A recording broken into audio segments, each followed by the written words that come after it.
내 가족이 내가 알던 모습이 아니라는 걸 발견한 그날을 결코 잊지 못할 것이다. 4월의 어느 화요일, 서울의 하늘은 비를 뿌릴 듯한 구름 사이로 봄이 소심하게 고개를 내밀던 그런 날이었다. 나는 막 28살이 되었고 많은 이들이 완벽하다고 여길 만한 삶을 살고 있었다. 고등학교 국어교사라는 안정적인 직업, 집값이 폭등하기 전에 운 좋게 얻은 연남동의 작은 아파트, 그리고 평생의 연인인 민준과의 5년째 연애. 그날 오후에는 매주 그랬듯 할머니와 커피를 마시기로 약속이 되어 있었다. 할머니는 40년 넘게 익선동의 같은 아파트에 살고 계셨다. 엘리베이터 없는 3층. 할머니의 집에서는 늘 제스민 향과 일요일마다 끓이시는 구수한 찌개 냄새가 났다. 내가 도착했을 때 할머니의 눈빛이 어딘가 다르다는 것을 느꼈다. 세상의 모든 이야기를 품은 듯한 검은 눈동자가 반짝이며 무언가 중요한 말씀을 하시려 할 때 짓는 바로 그 표정이었다. 지혜야, 이리 오너라. 할머니는 내 양볼에 입을 맞추며 말씀하셨다. 네가 제일 좋아하는 꿀떡 만들었단다. 나는 어릴 적부터 익숙했던 해진 소파에 앉았다. 한국전쟁 시절의 이야기, 할아버지를 어떻게 만나셨는지에 대한 이야기를 들으며 수많은 오후를 보냈던 바로 그 소파였다. 하지만 그날 우리는 먼 과거가 아닌 훨씬 더 가깝고 고통스러운 과거에 대해 이야기하게 될 터였다. 내게 해야 할 말이 있단다. 할머니는 도자기 찻잔에 커피를 따라주신 후 입을 여셨다.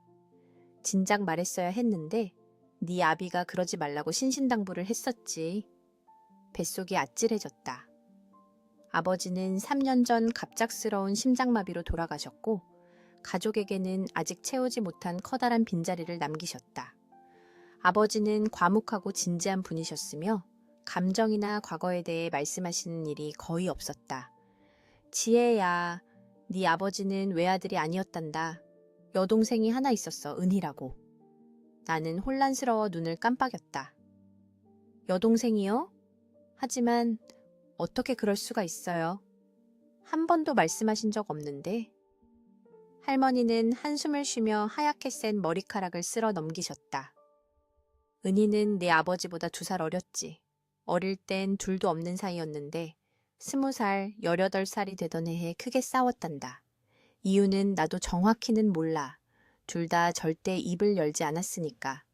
그날로 은희는 집을 나갔고 내 아비는 우리에게 그 아이의 이름을 입에 담지도 못하게 했어. 자기에게 여동생은 죽은 사람이라고 말했지. 할머니의 말씀을 소화하는 동안 방이 오그라드는 것 같았다. 나는 평생 내 가족과 그들의 이야기, 비밀들을 모두 안다고 믿어왔다. 그런데 이제 와서 들어본 적도 없는 고모가 있다는 사실을 알게 된 것이다. 그래서 지금 어디 계세요? 살아 계시고요?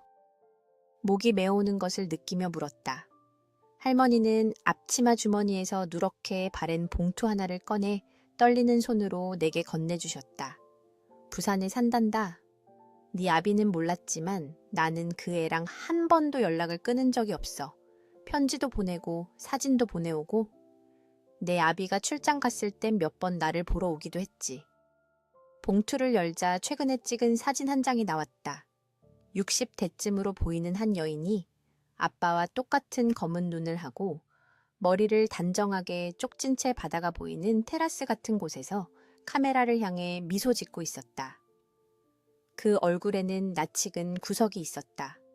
마치 내 핏줄의 유령을 보는 것 같았다. 일주일 전에 전화가 왔었어. 할머니가 말을 이으셨다. 몸이 많이 아프단다. 지혜야. 암이래. 의사가 길어야 6개월, 어쩌면 그보다 더 짧을 거라고 했다더구나. 죽기 전에 너를 보고 싶어 해. 나는 사진을 테이블 위에 내려놓고 일어섰다. 이 모든 것을 받아들이기 위해 움직여야만 했다. 내 인생 전체가 거짓말, 아니 반쪽짜리 진실이었던 것이다. 아버지가 자신의 여동생을 삶에서, 우리 가족의 역사에서 지워버릴 만큼 끔찍한 일이 대체 무엇이었을까? 왜 이제야 말씀하시는 거예요? 내 목소리에 섞인 원망을 감출 수 없었다. 할머니의 눈에 눈물이 고였다. 이젠 비밀에 지쳤기 때문이란다. 얘야. 네 아비는 이제 없고 은희는 마지막 순간에 핏줄 하나쯤은 곁에 둘 자격이 있어. 그리고 너는 너의 모든 이야기를 알 권리가 있고. 그날 밤 나는 내 머릿속이 뒤죽박죽인 채로 내 아파트로 돌아왔다. 퇴근한 민준에게는 아무 말도 하지 않았다. 먼저 나 혼자 모든 것을 정리할 시간이 필요했다. 와인 한 잔을 들고 발코니에 앉아 멀리서 깜빡이는 서울의 불빛을 바라보았다.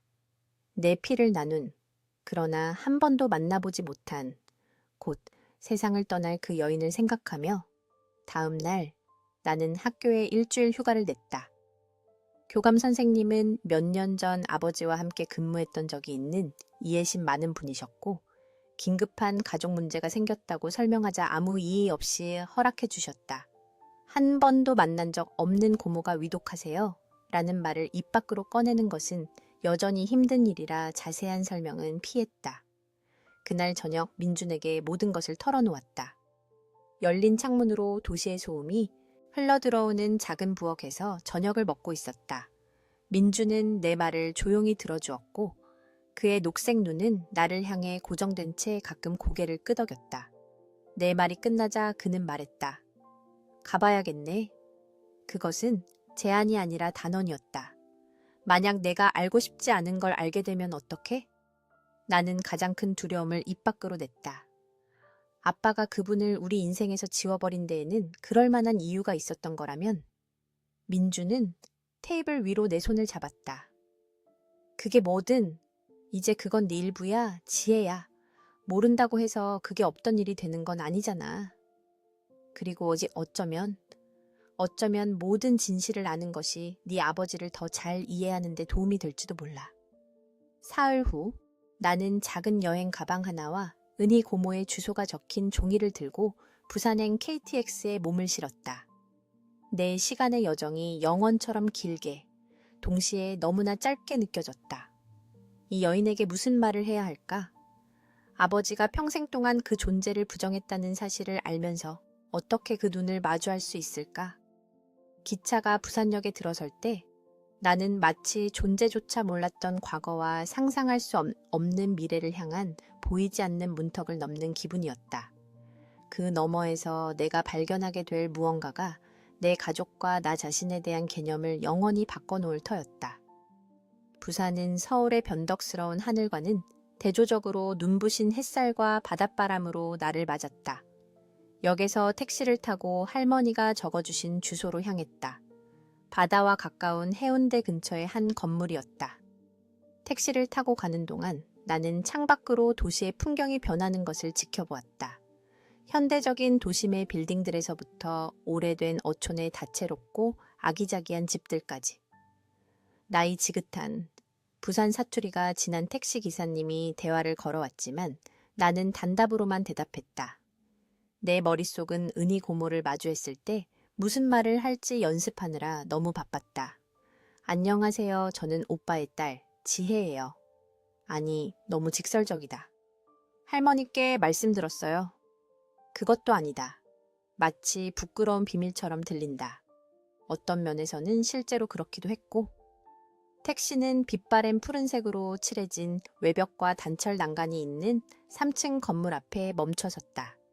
기사님께 요금을 지불하고 작은 가방을 발치해 둔 채 잠시 인도에 서서 들어갈 용기를 모았다. 마침내 나는 심호흡을 하고 현관으로 들어섰다. 고모는 2층 뷰에 살았다. 달아빠진 대리석 계단을 오르자 심장이 점점 더 빨리 뛰는 것이 느껴졌다. 문 앞에 도착했을 때 나는 마지막으로 망설이다 초인종을 눌렀다. 맑은 소리가 아파트 안에서 울리고 곧 발소리가 들려왔다. 문을 연 여인은 사진에서보다 키가 작았지만 그 눈은 내가 기억하던 그대로였다. 어둡고 깊고 아버지의 것과 똑 닮은 눈. 그녀는 나를 잠시 바라보더니 고통스러울 만큼 익숙한 미소로 얼굴이 환해졌다. 지혜구나. 그건 질문이 아니었다. 내 아빠 젊었을 때랑 똑같이 생겼네. 나는 무슨 말을 해야 할지 몰랐다. 한편으로는 그녀를 껴안고 싶었고 다른 한편으로는 부당한 일인 줄 알면서도 그 오랜 부재의 세월을 따지고 싶었다. 그녀는 내 혼란을 이해한 듯 그저 옆으로 비켜섰다. 들어오렴. 기다리고 있었어. 아파트는 작지만 밝았고 창문은 좁은 골목길을 향해 있었다. 벽은 책과 사진들로 가득했다. 그중 한 사진에 시선이 꽂혔다. 내가 알아볼 수 있는 젊은 시절의 아버지와 은희 고모였을 10대 소녀가 나란히 서서 웃고 있었다. 그들은 행복해 보였다. 몇 년 후 그들 사이에 벌어질 깊은 골을 모른 채 앉으렴. 고모는 꽃무늬 천으로 덮인 소파를 가리키며 말했다. 뭐 좀 마실래? 커피, 차 아니면 물? 물 한 잔이면 좋겠어요. 감사합니다. 목이 바짝 타들어가는 것을 느끼며 대답했다. 그녀가 부엌으로 간 사이 나는 사진들을 더 자세히 뜯어보았다. 할머니 사진도 몇 장 있었고 내가 모르는 장소의 사진들, 그리고 여러 액자 속에서 점점 자라나 젊은 여인이 되는 한 소녀의 사진들이 있었다. 고모가 물 2잔을 들고 돌아와 내 시선을 따라왔다. 내 딸, 서연이야. 내 사촌이지. 32살이고 인천에서 살아. 건축가란다. 사촌. 또 다른 폭로였다. 내가 존재조차 몰랐던 또 다른 핏줄이 이 세상 어딘가에 계속 있었던 것이다. 그 애는 제 존재를 아나요? 내가 물었다. 고모는 고개를 끄덕였다. 항상 내 삼촌이랑 서울에 사는 사촌에 대해 이야기를 해줬지. 언젠가 상황이 좋아지면 너희 둘이 만나게 될 거라고 말했어. 하지만 상황은 전혀 좋아지지 않았죠. 씁쓸한 어조를 감추지 못하고 말했다. 고모는 내 앞에 앉았다. 아버지의 말년의 손과 똑같이 핏줄이 도드라진 그녀의 손이 무릎 위에 놓여 있었다. 나는 그녀가 사진에서보다 더 말랐다는 것을, 병으로 인해 찾아오는 그런 종류의 깡마름이라는 것을 알아차렸다. 그래, 좋아지지 않았지.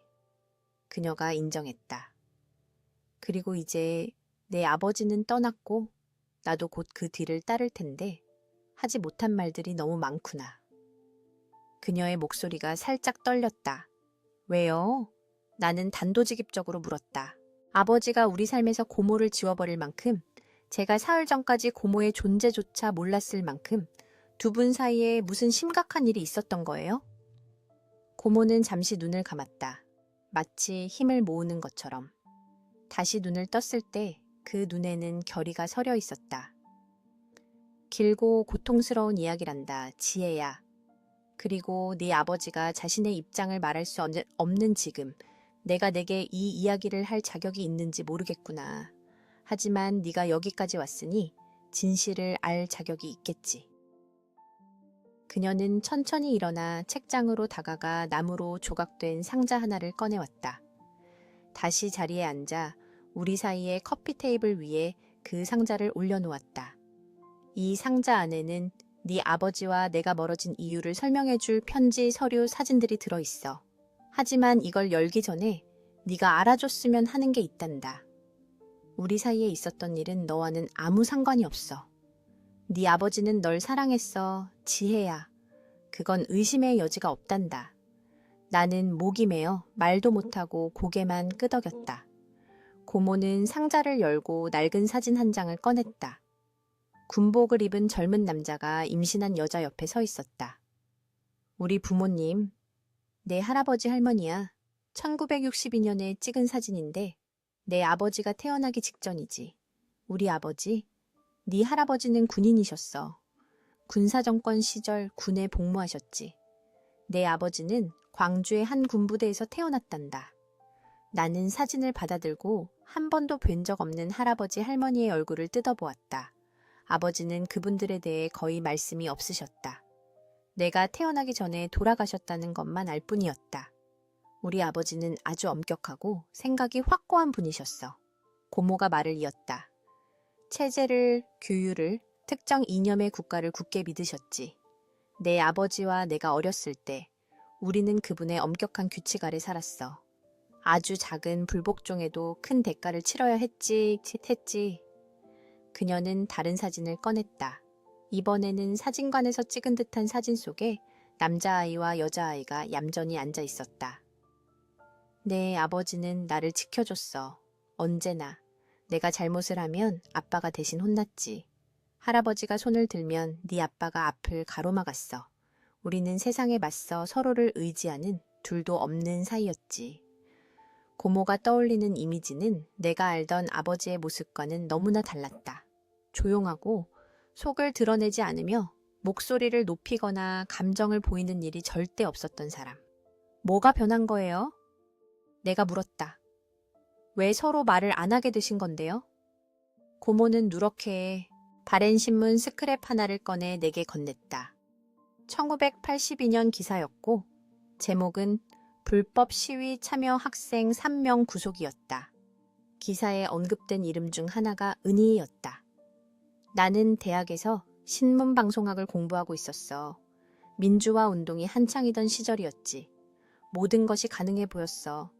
나는 좌파 성향의 학생운동에 참여했어. 시위에 나가고 유인물을 나눠줬지. 할아버지는 그때 이미 돌아가셨지만 그분의 그림자는 여전히 우리 위에 드리워져 있었어. 내 아버지는 할아버지가 그를 위해 계획했던 길을 따랐지. 육사를 갔다가 나중에 교직으로 옮기긴 했지만 그래도 여전히 순종적인 아들 전통을 지키는 사람이었어. 고모는 물을 마시기 위해 잠시 말을 멈췄다. 한마디 한마디가 힘겨운 듯 말을 하는 것이 육체적인 노력을 요구하는 것 같았다. 내가 구속됐을 때 오빠에게 전화했어. 오빠가 경찰서로 와서 보석금을 내고 나를 집으로 데려갔지. 오는 내내 한마디도 하지 않았어. 집에 도착하자마자 폭발했지. 내가 아버지의 명예를 더럽히고 있고 나 자신을 위험에 빠뜨리고 있으며 생각이 없다고 소리쳤어. 우리는 전례 없이 심하게 다퉜어. 나는 오빠에게 끔찍한 말들을 퍼부었지. 겁쟁이라고. 아버지가 돌아가신 후에도 여전히 그분에게 조종당하고 있다고. 오빠는 만약 또 문제를 일으키면 다시는 자기를 찾지 말라고 대답했어. 그게 다였어요. 나는 믿을 수 없다는 듯 물었다. 정치적인 다툼 때문에요. 고모는 고개를 저었다. 아니, 그건 시작에 불과했어. 최악의 상황은 그 후에 일어났지. 고모는 약간 힘겹게 일어나 창가로 다가갔다. 부산의 저녁 노을이 그녀의 연약한 실루엣을 그려냈고 병마의 흔적을 더욱 뚜렷하게 만들었다. 그녀는 잠시 그렇게 서 있었다. 마치 이야기를 계속하기 위해 힘을 모으는 것처럼. 그 다툼이 있고 한 달쯤 지나서 그녀가 마침내 다시 입을 열었다. 학생운동 모임에서 준영이를 만났어. 그는 법학을 공부하는 학생이었고 나만큼이나 신념이 확고했지. 우리는 20살에만 할 수 있는 그런 열정으로 빠르게 사랑에 빠졌어. 그녀는 쓸쓸한 미소를 지으며 나를 향해 돌아섰다. 준영이는 좀 더 과격한 단체들과 연관이 있었어. 민주화 과정이 불충분하고 이전 체제와의 완전한 단절이 필요하다고 믿는 사람들이었지. 나는 그의 열정과 사상에 휩쓸렸어. 좀 더 위험한 활동에 가담하기 시작했지. 폭력적인 건 아니었어. 그녀는 재빨리 덧붙였다. 하지만 합법과 불법의 경계에 있는 것들이었지. 벽보를 붙이거나 건물, 점거 농성을 하거나 미신고 시위를 하는 것들. 그녀는 다시 내 앞에 앉았다. 그녀의 시선은 아버지의 손과 너무나 닮은 내 손에 고정되어 있었다. 11월의 어느 날 밤 준영이가 부탁을 하나 했어. 며칠만 자기 집에 서류 몇 개를 숨겨달라는 거였어. 정확히 무슨 서류인지는 말해주지 않았고 그저 중요하고 절대 다른 사람 손에 들어가면 안 된다고만 했지. 나는 묻지도 따지지도 않고 수락했어. 그를 믿었으니까. 그녀는 물을 한 모금 더 마시기 위해 말을 멈췄다. 그녀의 손이 미세하게 떨리고 있었다. 사흘 뒤 경찰이 내 자취방에 들이닥쳤어. 누군가 밀고 한 거였지. 그 서류들을 찾아냈어. 정부 건물 점거를 포함한 시위 활동에 대한 상세한 계획서였지. 이름, 날짜, 역할 분담까지 적혀 있었어. 나는 즉시 체포됐어. 준영이는요? 나는 이야기에 완전히 몰입해 물었다. 그림자가 고모의 얼굴을 스쳐 지나갔다. 사라졌어. 나중에 듣기로는 일본으로 도피했다고 하더구나. 그 후로 다시는 그를 보거나 소식을 듣지 못했어. 그녀는 상자 쪽으로 몸을 기울여 법원 직인이 찍힌 공문서를 꺼냈다. 이번에는 사안이 심각했어. 단순한 시위 참가로 인한 구속이 아니었지. 불법 단체 조직, 내란 음모 같은 혐의를 말하더군. 몇 년은 징역을 살 수도 있었어. 어머니는 충격으로 쓰러지셨지. 그리고 네 아버지는... 그녀의 목소리가 갈라졌다. 오빠가 경찰서로 나를 확인하러 와야 했어. 들어설 때 오빠의 얼굴을 절대 잊을 수 없어. 분노도 실망도 아니었어. 그저 깊은 고통뿐이었지. 그녀는 내게 서류를 건넸고 나는 보증인으로 적힌 아버지의 이름을 보았다. 아버지는 여동생이 재판을 불구속 상태에서 받을 수 있도록 상당한 금액을 지불했다. 오빠는 지난번처럼 나를 어머니 댁으로 조용히 데려갔어. 하지만 이번에는 집에 도착하자마자 나를 부엌에 앉히고는 내가 평생 잊을 수 없는 말을 했지. 네가 내가 이뤄온 모든 것, 내 경력, 내 미래를 위험에 빠뜨렸어, 은희야. 국가 전복을 꾀한 여동생을 둔 교사가 된다는 게 어떤 의미인지 알아? 너 자신 말고 다른 사람 생각은 해본 적 있어? 아버지의 말이 고통스러운 익숙함과 함께 내 안에서 울려 퍼졌다. 억눌린 비난과 조용한 실망이 담긴 그 말투. 아버지가 원하시던 법학 대신 국문학을 선택했을 때 나 역시 경험했던 것이었다. 나는 결백하다고, 준영이에게 속은 거라고, 그 서류에 뭐가 들었는지 몰랐다고 말했어. 오빠는 믿지 않았지. 어쩌면 믿었을지도 모르지만 그렇게 순진하게 속은 것 자체도 똑같이 심각한 문제라고 생각했을 거야. 더 이상 나를 지켜줄 수 없으니 내 행동의 결과를 스스로 감당해야 한다고 말했어. 고모는 뺨을 타고 흐르는 눈물 한 방울을 닦아냈다. 재판 전까지 6개월을 구치소에서 보냈어. 오빠는 단 한 번도 면회를 오지 않았지. 어머니와 친구 몇 명만 왔을 뿐이야. 마침내 재판이 열렸을 때 내가 그 계획을 세우는데 참여하지 않았고 단지 서류를 보관하기만 했다는 사실이 증명됐어. 변호사는 내가 조종당했고 보관하던 물건의 내용을 인지하지 못했다고 주장했지.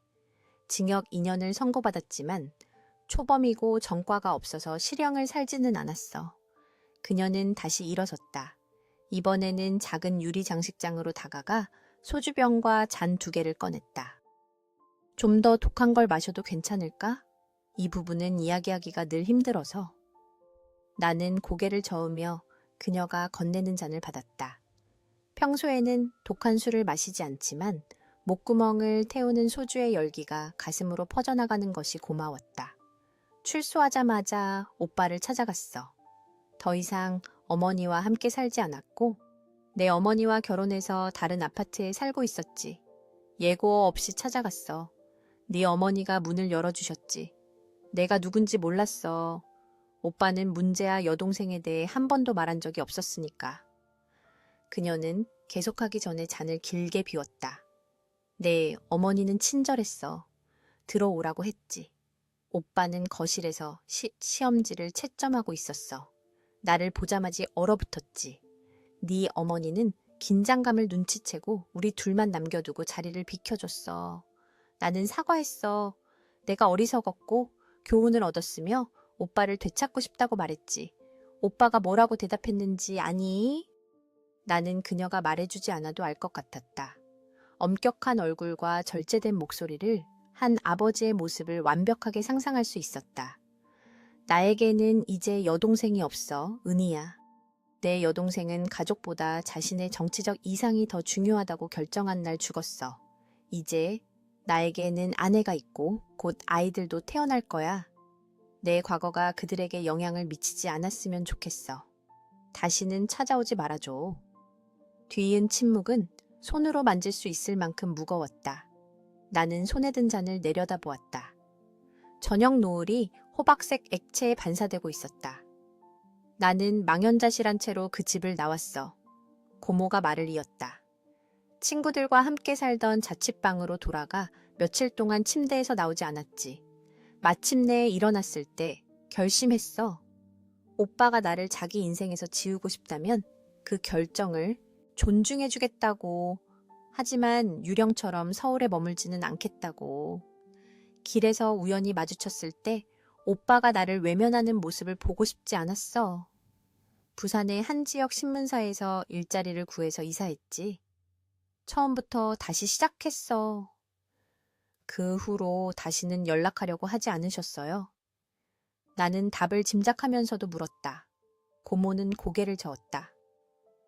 딱 한 번 서연이가 태어났을 때 조카가 생겼어. 이름은 서연이야. 내 인생에서 가장 아름다운 작품이지. 라는 쪽지와 함께 아기 사진을 보냈어. 답장은 없었지. 하지만 할머니와는 계속 연락하셨잖아요. 할머니가 수년간 보관해온 편지와 사진들을 떠올리며 말했다. 그래, 내 할머니는 정말 대단한 분이시지. 절대 심판하지도 어느 한쪽 편을 들지도 않으셨어. 우리 둘 다 사랑하셨고 선택하기를 거부하셨지.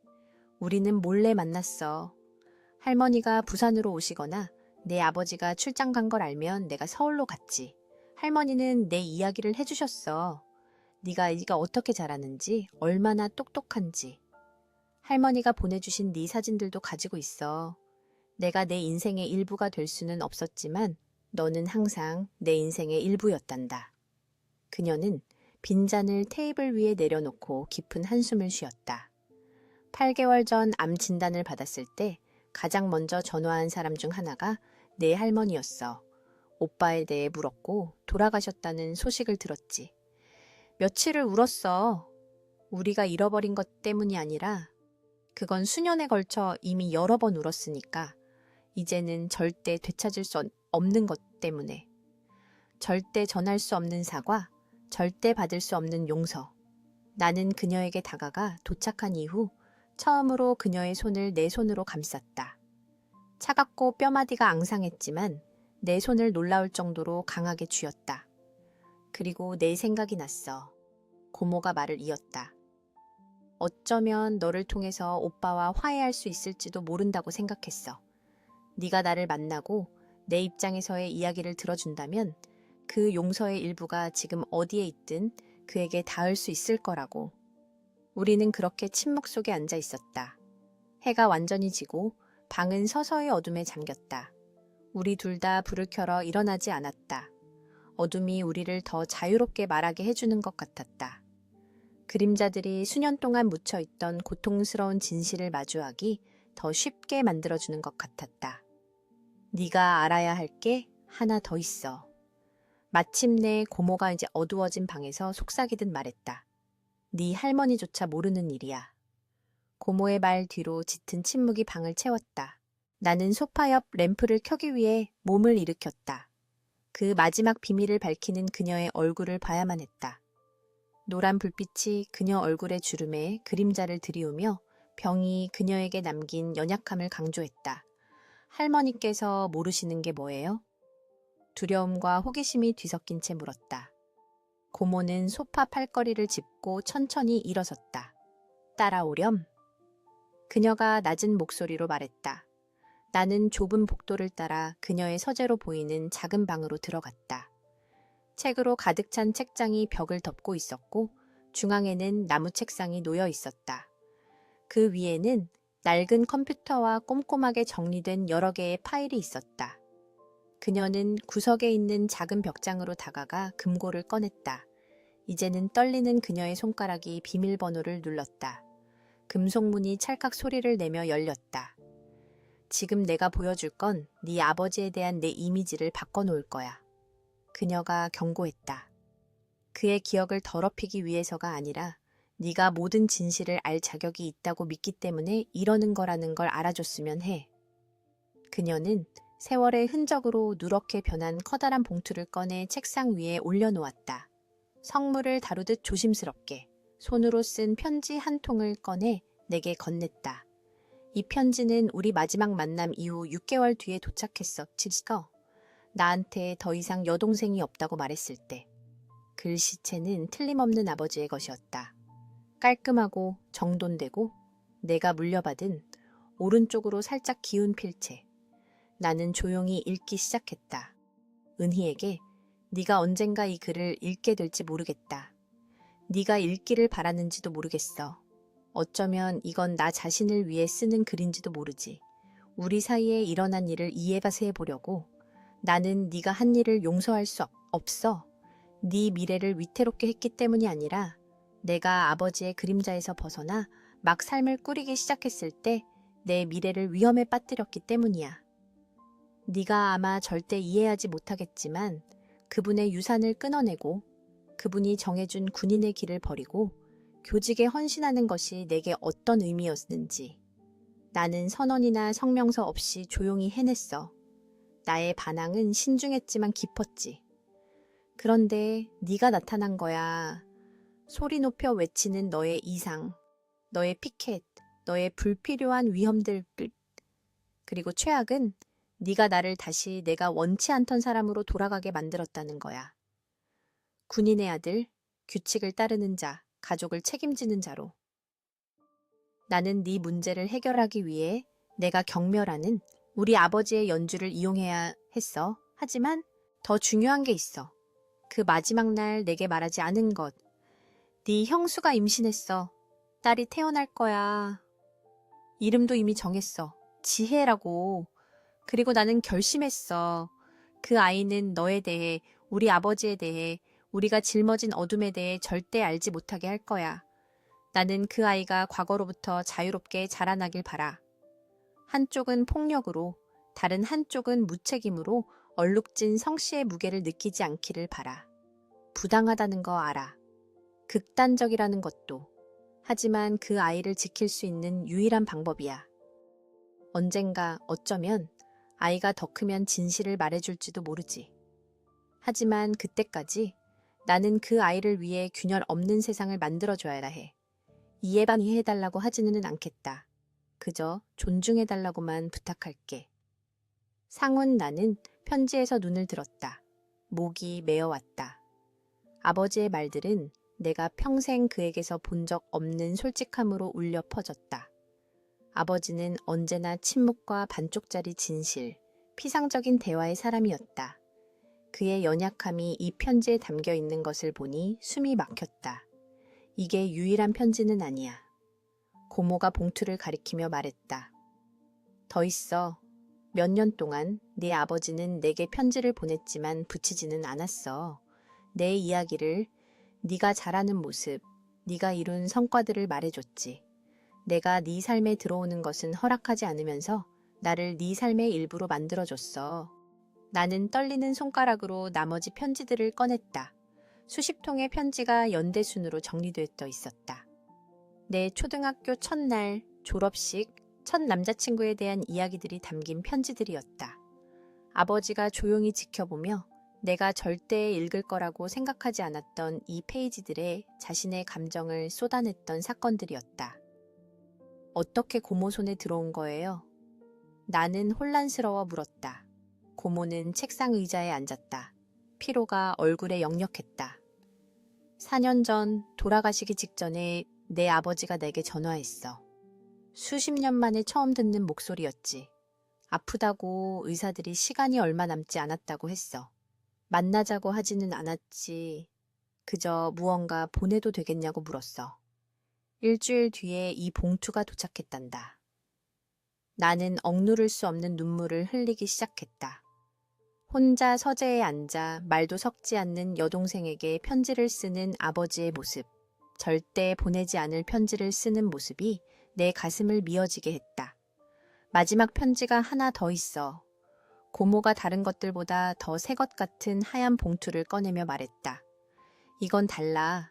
너에게 쓴 편지야. 나는 떨리는 손으로 봉투를 받았다. 앞면에는 아버지의 글씨로 내 이름이 쓰여 있었다. 조심스럽게 봉투를 열어 안에 있던 단 한 장의 종이를 펼쳤다.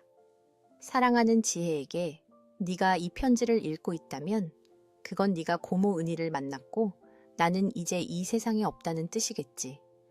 또한 내가 너를 우리 가족의 과거로부터 지키려던 시도에 실패했거나 어쩌면 마침내 옳은 일을 할 용기를 냈다는 뜻일 거야. 나는 평생 동안 너에게 거짓말을 했다. 행동보다는 침묵으로. 우리를 따라다니던 그림자들이 너에게도 닿을까 두려워 내 가족의 일부를 알지 못하게 했다. 오늘에야 나는 그것이 실수였음을 안다. 은희는 대단한 여자다. 그녀의 유일한 죄는 내가 그러지 못했을 때 용감했던 것, 내가 내 신념을 숨겼을 때 자신의 신념을 지켰던 것이다.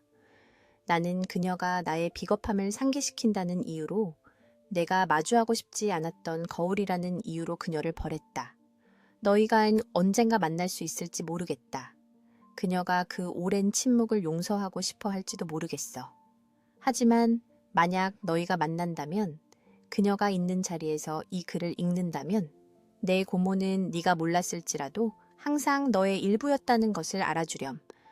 나는 한 번도 보내지 않은 모든 편지에서 너에 대해 이야기했고 서랍 속에 갇혀있던 말들로 너의 삶을 그녀와 나누었다. 그것은 내가 직접 끊어버린 인연을 살려두려 했던 나의 비겁한 방식이었다. 거짓말에 대해 용서해다오. 너에게 더 큰 가족을 허락하지 않은 것을, 진실 대신 침묵을 선택한 것을 용서해다오. 나는 너를 지키고 있다고 믿었지만 어쩌면 나 자신을 지키고 있었던 것뿐인지도 모르겠다. 사랑을 담아. 아빠가 나는 편지를 무릎 위로 떨어뜨리고 어제 억수할 수 없는 울음을 터뜨렸다.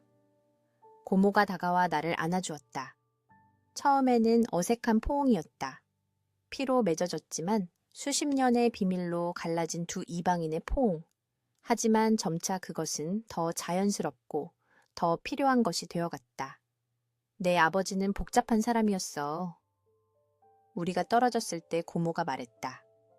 과거의 무게를 어깨에 짊어지고 있었지. 군사정권 시절 군인이었던 우리 아버지는 우리 둘에게 각기 다른 방식으로 상처를 남겼어. 나는 공개적으로 반항했고 그는 조용히 반항했지. 어느 쪽 길도 순탄치는 않았어. 나는 손등으로 눈물을 닦았다. 아빠가 돌아가셨을 때 왜 저를 찾지 않으셨어요? 왜 아프실 때까지 기다리신 거예요? 고모는 한숨을 쉬었다. 어쩌면 나도 내가 인정하고 싶은 것보다 네 아버지를 더 닮았는지도. 몰라. 나도 두려웠어. 네가 나를 거부할까봐, 우리 사이가 틀어진 것을 내 탓으로 돌릴까봐.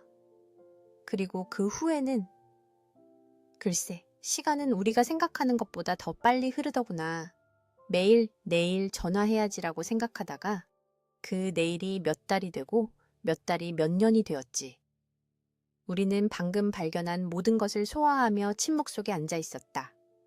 밖에서는 부산의 밤이 가까운 바다의 속삭임과 함께 고동치고 있었다. 안에서는 같은 비밀로 상처받은 두 여인이 한 남자가 불태웠다가 너무 늦게나마 수리하려 했던 다리를 다시 세우려 애쓰고 있었다. 편지들, 제가 가져도 될까요? 마침내 내가 물었다. 고모는 고개를 끄덕였다. 내 것이야. 언제나 그랬지. 그날 밤 나는 고모의 손님방에서 잠이 들었다. 작지만 아늑한 방이었고 천장 선풍기가 게으르게 돌아가며 해안의 축축한 더위를 흩어놓고 있었다. 나는 아버지의 편지들을 몇 시간 동안 읽은 후에야 늦게 잠자리에 들었다. 페이지마다 내가 결코 알지 못했던 한 남자가 드러났다. 연약하고 사려 깊고 살아생전에는 항상 억눌렀던 감정을 표현할 수 있었던 남자. 내 16번째 생일 날짜가 적힌 편지에서 아버지는 학교 토론대회에서 내가 한 연설에 대해 얼마나 자랑스러워했는지, 내가 어떻게 역사적 기억의 중요성을 열정적으로 옹호했는지에 대해 썼다. 그 열정은 그의 말에 따르면 내가 은희에게서 물려받은 것이었다. 그 애는 내 부를 가졌어. 그가 썼다. 하지만 네가 치렀던 대가를 그 애는 절대 치르지 않기를 바란다. 다음 날 아침, 갓 내린 커피 향과 부엌에서 나는 접시 소리에 잠이 깼다. 나는 서둘러 옷을 입고 아침을 준비하는 고모를 발견했다. 그녀는 치료로 인해 하얗게 센 머리가 드문드문해진 머리에 파란색 실크 스카프를 두르고 있었다. 병에도 불구하고 그녀는 놀라울 정도의 활기로 움직였다. 좋은 아침. 나를 보고 그녀가 말했다. 커피? 나는 고개를 끄덕이고 식탁에 앉았다. 내 앞에 김이 모락모락 나는 컵과 토스트, 그리고 토마토 퓨레와 올리브유가 담긴 접시를 놓아주었다. 잘 잤니? 그녀가 자신의 컵을 들고 내 앞에 앉으며 물었다. 네, 감사해요. 편지 읽느라 늦게까지 깨어 있었어요. 고모는 이해한다는 듯 고개를 끄덕였다. 벅찼을 거라고 생각해. 마치 두 명의 아버지가 있었던 것 같아요. 제가 알던 아버지와 그 편지들을 쓴 아버지. 그렇게 감정을 표현하시는 걸 한 번도 본 적이 없거든요. 내 아버지는 어릴 때부터 속을 잘 드러내지 않았어. 우리 아버지는 감정 표현을 용납하지 않으셨거든. 약함의 표시라고 생각하셨지. 나는 내가 느끼는 것을 표현하는 법을 배우기 위해 몇 년간 상담을 받아야 했어. 내 아버지는 그 편지들에서 자신의 길을 찾은 거고. 토스트에 토마토를 바르며 나는 어젯밤부터 머릿속을 맴돌던 질문을 용기 내어 던졌다. 왜 그 편지들을 절대 붙이지 않으셨다고 생각하세요? 고모는 대답하기 전에 커피를 한 모금 마셨다. 그건 통제권을 유지하려는 그 사람의 방식이었을 거야. 편지들이 자기 손에 있는 한, 우리를 갈라놓은 결정이 여전히 옳았다는 환상을 유지할 수 있었겠지. 편지를 붙인다는 건 자기가 틀렸다는 것, 다시 연결될 필요가 있다는 것을 인정하는 의미였을 테니까. 그리고 결국에는 보내셨죠. 결국 시간이 얼마 남지 않았다는 걸 깨달은 거지.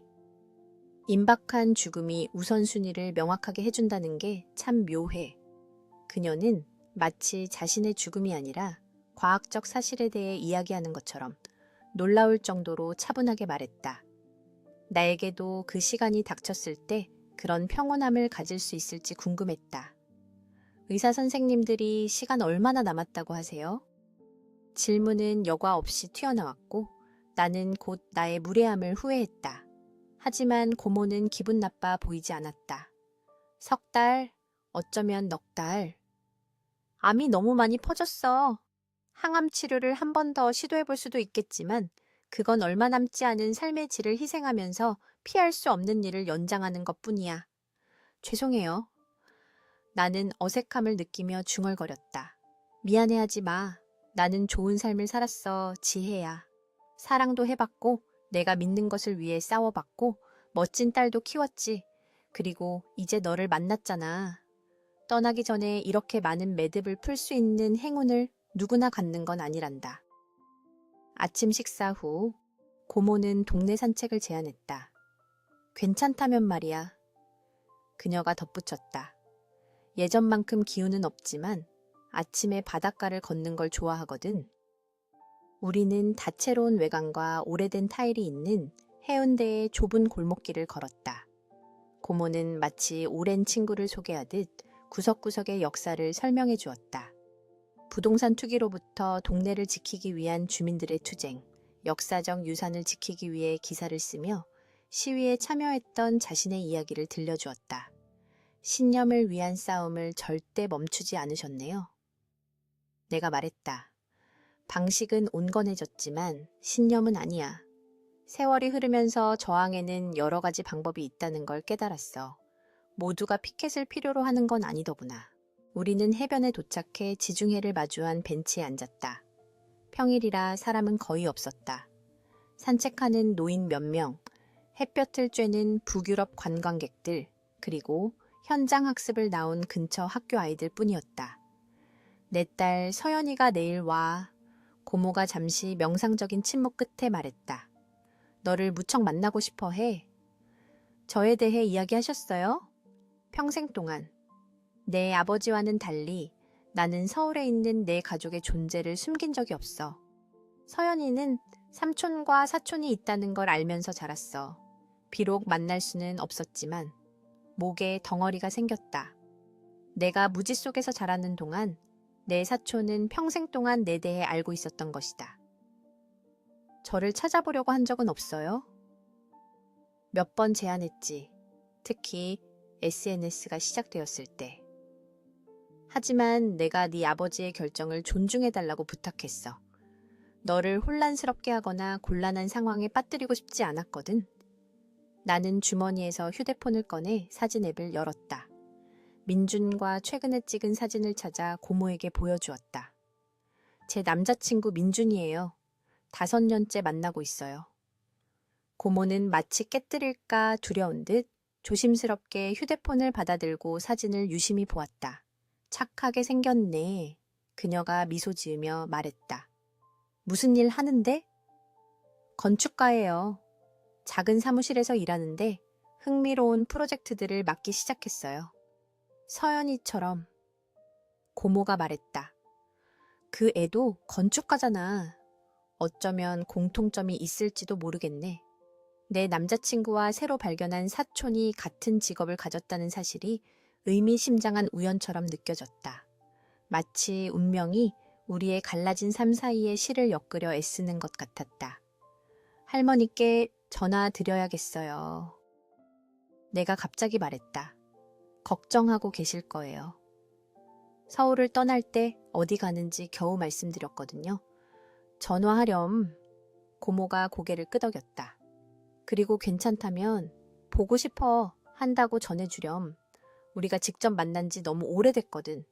아파트로 돌아와 할머니의 번호를 눌렀다. 할머니는 마치 전화기 옆에서 기다리고 계셨던 것처럼 2번째 신호음이 울리자마자 받으셨다. 지혜니? 괜찮은 거냐 얘야? 괜찮아요 할머니. 부산에서 은희 고모랑 같이 있어요. 수화기 너머로 짧은 침묵이 흘렀다. 할머니가 잃어버린 동생을 찾았다는 사실을 받아들이고 계시는 모습이 상상되었다. 그래, 그 애는 어떻더냐? 마침내 약간 떨리는 목소리로 물으셨다. 몸이 안 좋으세요 할머니? 많이요.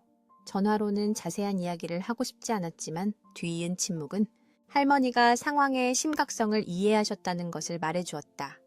할머니를 뵙고 싶어 하세요. 내가 덧붙였다. 부산으로 오실 수 있으세요? 내일 바로 표 끊을게. 주저없이 대답하셨다. 주소 불러다오. 나는 고모의 주소를 불러주고 도착 시간은 정해지는 대로 전화 주시기로 했다. 전화를 끊었을 때 고모가 문틀에 기댄 채 나를 바라보고 있는 것을 발견했다. 오신대? 그녀가 물었다. 내일요. 1초도 망설이지 않으셨어요. 고모는 미소 지었지만 나는 그녀의 눈이 촉촉해지는 것을 볼 수 있었다. 내 할머니는 우리 중에 항상 가장 용감했어. 상황에 상관없이 사랑하는 것을 절대 두려워하지 않으셨지. 그날 오후 고모가 쉬시는 동안 나는 저녁 식사를 위해 장을 보러 나갔다. 요리 실력은 변변찮았지만 특별한 것을 준비하고 싶었다. 시장에서 신선한 채소와 해산물을 사서 해물 칼국수를 끓여보기로 했다. 아파트로 돌아오자 고모가 거실에서 사진첩을 보고 있었다. 이것 봐. 그녀가 사진 한 장을 가리키며 말했다. 서연이랑 아빠야, 아빠 재혁 씨야. 사진 속에는 10살쯤 되어 보이는 소녀가 다정해 보이는 남자 옆에서 과학관처럼 보이는 건물 앞에서 함께 웃고 있었다. 결혼하셨어요? 나는 고모의 사생활에 대해 거의 아는 것이 없다는 것을 깨달으며 물었다. 정식으로는 아니야. 재혁 씨랑 나는 15년 동안 함께 했어. 나처럼 기자였는데 지방선거 취재하다가 만났지. 좋은 사람이었고 서연이에게는 멋진 아빠였어. 8년 전에 교통사고로 세상을 떠났지. 그녀는 마치 시간을 거슬러 쓰다듬는 것처럼 사진 위에 섬세하게 손을 얹었다. 인생은 상실로 가득 차 있어 지혜야. 내 아버지와의 이별처럼 선택한 것도 있고 재혁 씨의 죽음처럼 강요된 것도 있지. 중요한 건 그 상실들 사이에서 우리에게 남은 시간을 어떻게 보내느냐야. 우리는 함께 저녁을 준비하며 오후를 보냈다. 내 해물 칼국수 시도는 내 실력에 비해 꽤 야심찼지만 고모는 인내심을 갖고 각 단계를 설명하며 나를 이끌어 주었다. 육수가 뭉근하게 끓으며 부엌의 해물과 채소 향이 퍼지는 동안 우리는 이런저런 이야기를 나누었다. 책, 영화, 우리가 방문했던 장소들에 대해 그녀와 대화하는 것이 놀라울 정도로 편안했다. 마치 잠들어 있었지만 결코 끊어진 적 없는 유대를 되찾은 것 같았다. 어떤 몸짓, 어떤 표정에서는 아버지를 알아보았지만 동시에 그녀에게서 직접 물려받은 특징들도 보였다. 말할 때 손을 움직이는 방식, 무언가에 흥미를 느낄 때 고개를 살짝 귤이는 버릇 같은 것들. 다음 날 아침은 맑은 하늘과 내 방 커튼을 부드럽게 흔드는 산들바람으로 시작되었다. 나는 중요한 날에 찾아오는 긴장감과 기대감이 뒤섞인 채 일찍 잠에서 깼다. 할머니는 11시 기차로 도착하실 예정이었고 서연이는 정오 직후에 오기로 되어 있었다. 부엌에 가보니 고모가 계피와 레몬 향이 나는 반죽을 만들고 있었다. 마들렌이야. 내 궁금한 표정을 보고 그녀가 설명했다. 우리 엄마 레시피지. 내 할머니가 항상 좋아하셨어. 내가 돕겠다고 했지만 그녀는 혼자 해야 하는 일이라고 말했다. 이건 내게 치유와 같아. 그녀가 미소 지으며 덧붙였다. 의식 같은 거지. 나는 그녀가 일하는 모습을 지켜보았다. 수천 번 반복한 동작에서 나오는 확신에 찬 손놀림. 병에도 불구하고 때때로 눈에 비치는 피로에도 불구하고 그녀에게는 전염성 있는 활력이 있었다. 서연이는 어떤 사람이에요? 아침을 먹으며 물었다. 건축가라는 것 말고요. 고모는 틀림없는 어머니의 자부심이 담긴 미소를 지었다. 이 집안 사람들 다 그렇듯 고집이 세지. 프로젝트에 몰두하면 밥 먹는 것도 잊을 정도로 자기 일에 열정적이야. 여행을 좋아하는데 특히 흥미로운 건축물이 있는 곳을 좋아해. 그리고 아빠한테서 물려받은 꽤 신랄한 유머 감각도 있고. 그녀는 무엇을 더 추가할지 생각하는 듯 잠시 말을 멈췄다. 그리고 엄청나게 의리가 있어. 재혁 씨가 죽었을 때 인천에 있는 중요한 사무실 일을 그만두고 몇 달 동안 내 곁에 있으려고 부산으로 돌아왔었어. 그러다 내가 괜찮아진 걸 보고 다시 돌아갔지만 그 후로 2주에 한 번씩 빠짐없이 오고 있지. 좋은 사람 같네요. 내가 말했다. 그래, 너희 둘 잘 맞을 거야. 생각보다 공통점이 많아. 11시 15분 전 우리는 역으로 향했다. 내가 아마 쉬셔야 할 거라고 제안했지만 고모는 함께 가겠다고 고집했다. 이 순간을 너무 오래 기다렸는데 단 1분도 늦추고 싶지 않아. 그녀가 단호하게 말했다. 택시는 아름다운 근대 건축물인 부산역 앞에 우리를 내려주었다. 우리는 높은 천장이 부산의 풍경을 담은 모자이크로 장식된 중앙홀로 들어갔다. 고모는 평소보다 천천히 움직이며 내 팔에 살짝 기댔다.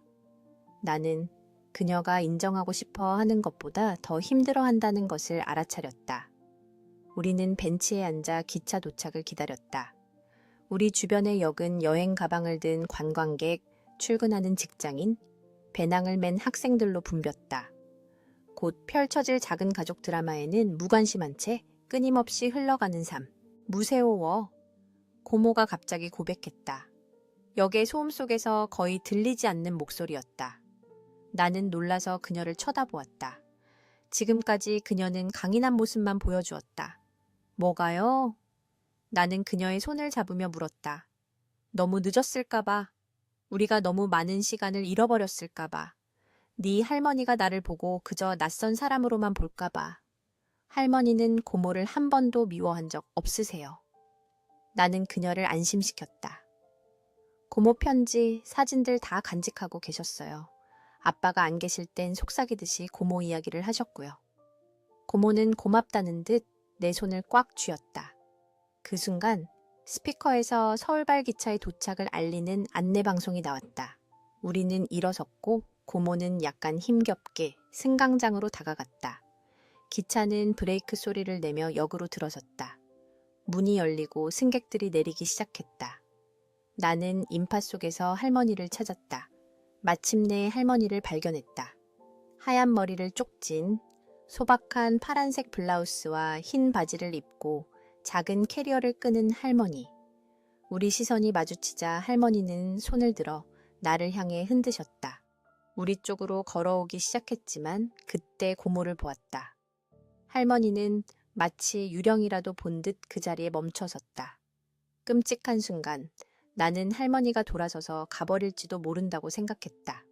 하지만 그때 할머니는 캐리어를 떨어뜨리고 달려왔다. 그렇다. 78배 나이에 달려오셨다.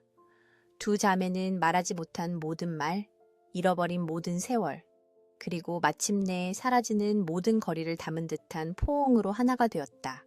그들은 말하지 않았다. 그럴 필요가 없었다. 그저 서로를 껴안고 가볍게 흔들릴 뿐이었고 나는 목이 메어 그들을 지켜보았다. 마침내 헤어졌을 때 나는 두 분 모두 울고 있는 것을 보았다. 할머니는 고모의 얼굴을 두 손으로 감쌌다. 마치 세월이 그녀의 얼굴에 새겨놓은 변화를 살피는 것처럼. 내 동생. 할머니가 중얼거렸다. 내 동생. 고모는 눈물 사이로 미소 지었다. 나 이제 어린애 아니야, 언니? 나한테는 언제나 어린애지. 너랑 내 오빠, 내 동생들. 아버지의 이름이 채워질 수 없는 부재를 상기시키듯 우리 사이에 떠올랐다. 하지만 슬픔을 가져오는 대신 그것은 원을 봉하고 이야기를 완성하는 것 같았다. 아파트로 돌아오는 택시 뒷좌석에서 두 자매는 낮은 목소리로 이야기하며 마치 각자의 분리된 삶의 퍼즐을 조각 하나하나 맞추려는 듯 사소한 일상에 대해 밀린 이야기를 나누었다. 나는 그들의 내밀한 재회에 필요한 공간을 주기 위해 운전사 옆 앞자리에 앉았다. 서연이는 1시가 조금 넘어 도착했다. 고모가 할머니에게 아파트 개조한 부분을 보여주고 있을 때 초인종이 울렸다. 문을 연 것은 나였다. 내 앞에는 나와 비슷한 나이의 한 여자가 서 있었다. 갈색 머리를 높게 묶고 호기심 어린 검은 눈으로 나를 살폈다. 청바지에 평범한 티셔츠, 가벼운 재킷을 입고 어깨에는 배낭을 메고 있었다. 네가 지혜구나. 그녀가 미소 지으며 말했다. 나는 서연이야. 우리는 잠시 서로를 바라보며 상대방에게서 익숙한 특징, 피를 나눈 흔적을 찾았다. 그리고 생각할 겨를도 없이 서로를 껴안았다. 그것은 자발적이고 진심 어린 포옹이었다. 마치 어떤 면에서는 평생 동안 서로를 기다려온 것 같았다. 점심 식사는 축하와 우울함이 뒤섞인 자리였다. 고모는 해물칼국수를 준비했다. 네 사람이 앉기에는 작은 식탁은 우리를 아주 가깝게 앉게 했고 가끔 팔꿈치가 스치며 만들어진 강제된 친밀감은 놀랍게도 불편하지 않았다. 대화는 자연스럽게 흘러갔다. 서연이는 어린 시절의 일화를 이야기했고 할머니는 고모와 아버지가 어렸을 때의 에피소드를 회상했으며 나는 학교에서의 일들을 나누었다. 고모는 더 조용히 평온한 행복의 표정으로 우리를 지켜보았다. 마치 오랫동안 소중히 간직해온 꿈이 실현되는 것을 바라보는 것 같았다. 후식, 고모가 아침에 준비했던 마들렌을 먹은 후 할머니는 가방에서 봉투 하나를 꺼내셨다. 내 아버지가 돌아가신 후에 유품 정리하다가 이걸 찾았어. 그녀가 고모에게 건네며 말했다. 열어보진 않았어. 내 것인 것 같아서. 고모는 떨리는 손으로 봉투를 받았다. 조심스럽게 봉투를 열어 사진 한 장을 꺼냈다. 오랫동안 말없이 사진을 바라보다가 우리에게 보여주었다. 흑백의 낡은 사진이었다. 두 아이가 길가에 앉아 아이스크림을 먹으며 카메라를 향해 웃고 있었다. 아마 8살, 10살쯤의 고모와 아버지였다. 이날 기억나. 고모가 갈라진 목소리로 말했다. 부산에 휴가 갔을 때야. 아버지가 그해 여름에 거기서 근무하셨거든. 아버지가 우리 둘만 해변을 산책하라고 내보내준 몇 안 되는 날 중 하나였어. 할머니가 고개를 끄덕였다. 내 아버지는 그 사진을 침대 옆 탁자에 보관했어. 돌아가시기 전에 병원에 마지막으로 갔을 때 나한테 이걸 내게 전해달라고 부탁했지. 하지만 널 어떻게 찾아야 하는지는 말해주지 않았어. 고모는 사진 표면을 손가락으로 쓸었다. 마치 시간을 거슬러 이제는 존재하지 않는 그 아이들을 만질 수 있다는 듯이. 오빠는 항상 날 지켜줬어. 그녀가 중얼거렸다. 어릴 때도 그랬어. 아버지가 화를 내시면 오빠가 내 앞에 섰지. 내가 문제를 일으키면 오빠가 해결해줬어. 그녀는 할머니와 나를 바라보았다. 마지막까지도 자기 방식대로 계속 나를 지키려고 했던 거야. 우리 모두를. 좋은 사람이었지.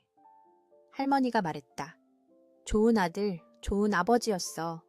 하지만 자기 자신의 두려움, 자기 자신의 모순에 갇혀 있었지. 우리 모두처럼 말이야. 고모가 덧붙였다. 그날 밤 할머니와 서연이가 고모는 쉬어야 한다며 설거지를 하는 동안 나는 고모 옆 작은 발코니에 앉았다. 저녁 노을이 해운대의 지붕들을 황금빛으로 물들였고 먼 바다의 속삭임이 자장가처럼 우리에게 다가왔다. 내가 뭘 가장 후회하는지 아니? 고모가 갑자기 말했다. 뭔데요? 네, 아버지와 내가 놓쳐버린 모든 사소한 것들. 크리스마스 저녁 식사, 생일, 우리가 나눌 수 있었을 정치에 대한 시시한 논쟁들, 일상생활. 결국 중요한 건 그런 사소한 순간들이거든. 나는 그녀가 무슨 말을 하는지 이해하며 고개를 끄덕였다. 우리의 만남이나 할머니와의 재회 같은 극적인 순간들도 중요했다. 하지만 진정한 가족 생활은 일상 속에서 함께 나눈 작은 순간들이 쌓여 만들어지는 것이었다. 하지만 어쩌면 고모가 말을 이었다. 어쩌면 이제 우리는 그것의 일부를 되찾을 수 있을지도 몰라. 내게 남은 시간은 한정되어 있지만 새로운 추억 몇 개를 만들기에는 충분해. 나는 자신의 죽음에 대해 이야기하는 그녀의 평온함에 놀라며 그녀의 손을 잡았다. 며칠 더 머물게요. 내가 말했다. 그리고 곧 민준이랑 같이 다시 올게요. 고모가 민준이를 만났으면 좋겠어요. 고모가 미소 지었다. 그러면 좋겠네. 그리고 어쩌면 그 순간이 오면 네가 여기 있어줄 수 있을까? 나는 그녀가 어떤 순간을 말하는지 물어볼 필요가 없었다. 그저 그녀의 손을 더 꽉 쥐며 고개를 끄덕였다. 아파트 안에서는 서연이의 웃음소리가 할머니의 부드러운 목소리와 섞여 들려왔다. 삶은 계속되었고 우리 사이에 새로운 시를 엮으며 더 이상 비밀과 침묵이 아닌 고통스럽더라도 진실에 기반한 새로운 가족사를 만들어가고 있었다. 내 아버지가 자랑스러워 하실 거야. 고모가 해가 바다로 지기 시작하는 수평선을 바라보며 말했다. 네가 성장한 모습, 네가 내린 결정들을 고모도 자랑스러워 하실 것 같아요. 내가 대답했다. 고모의 강인함, 이 모든 것을 마주한 방식을요. 고모는 미소 지었다. 그 미소에는 슬픔과 함께 깊은 평온함이 담겨 있었다. 어쩌면 아니면 여전히 예전처럼 고집불통이라고 말할지도 모르지. 우리는 함께 웃었다. 그리고 잠시 나는 오랫동안 깨져있던 가족의 원을 완성하며 우리와 함께 있는 아버지를 상상할 수 있었다.